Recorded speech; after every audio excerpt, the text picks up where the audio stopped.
Bible کی پہلی کتاب بک آف جینیسس میں لکھا ہے کہ ابراہیم علیہ السلام بے اولاد تھے اور انہیں اولاد کی امید بھی نہیں تھی۔ ایک رات اللہ تعالیٰ نے انہیں طلب کیا اور جب وہ خیمے سے باہر آئے تو ان سے کہا، اب آسمانوں کی طرف دیکھو اور ستاروں کو گنو اگر تم اس کو گن سکتے ہو۔ اور جیسے ابراہیم علیہ السلام نے ستاروں کی طرف نگاہ کی تو ایسی آواز کو کہتے سنا کہ تمہاری نسل بھی ایسے ہی بے شمار ہوگی۔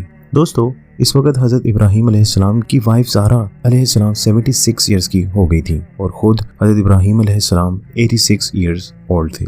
ان کی وائف نے اپنی مصری خادمہ ہاجرہ علیہ السلام انہیں پیش کر دی۔